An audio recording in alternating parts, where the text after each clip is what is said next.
അത്ഭുതങ്ങൾ തീർന്നിട്ടില്ല, അടയാളങ്ങൾ തീർന്നിട്ടില്ല കാലത്തിൽ ഈ ലോകത്തിൽ.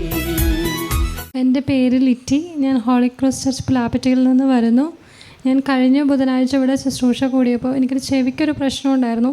പിന്നെ എൻ്റെ മൂക്കിനൊരു ചെറിയ വളവുണ്ട്. അപ്പോൾ എനിക്ക് ജലദോഷം വന്നാൽ അത് ചെവിയിലേക്ക് വരും. കുറേ ദിവസത്തേക്കത് നിന്ന് കഴിഞ്ഞാൽ ചിലപ്പോൾ ചെവി വേദനിക്കും. അങ്ങനെ ഒരു അസ്വസ്ഥത എനിക്കുണ്ടായിരുന്നു.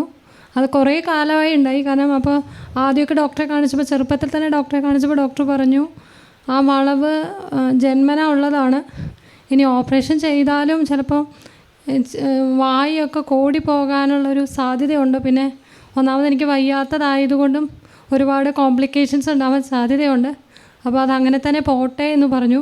പക്ഷേ അച്ഛനിവിടെ ഒരു ബുധനാഴ്ച വിളിച്ചു പറഞ്ഞിരുന്നു ഇങ്ങനൊരു അസ്വസ്ഥതയെക്കുറിച്ച്. അപ്പോൾ ഞാൻ ഈശോയോട് പറഞ്ഞു, ഈശോയെ എനിക്കും അങ്ങനൊരു അസ്വസ്ഥതയുണ്ടെന്ന് ഞാൻ ഈശോയോട് പറഞ്ഞു. പിന്നീട് ഞാൻ വ്യാഴാഴ്ച വൈകുന്നേരം ആയപ്പോൾ എനിക്ക് തണുപ്പ് കൂടിയപ്പോൾ എനിക്ക് ജലദോഷം വന്നു. പക്ഷേ അത് ചെവിയിലേക്ക് വന്നില്ല. അതുപോലെ ജലദോഷം വന്നു കഴിഞ്ഞാൽ എനിക്ക് തുമ്മാൻ പറ്റില്ല, അതായത് മൂക്ക് ചീറ്റാനൊന്നും പറ്റില്ല. അപ്പോഴത്തേക്കും ചെവിയിലും അത് ആ കഫം വന്ന് പ്രശ്നം ഉണ്ടാക്കായിരുന്നു. അത് ഇപ്പം എനിക്ക് ആ പ്രശ്നമില്ല. ഈശോയെ നന്ദി, ഈശോയെ സ്തുതി. രണ്ടാമത്തെ സാക്ഷ്യം.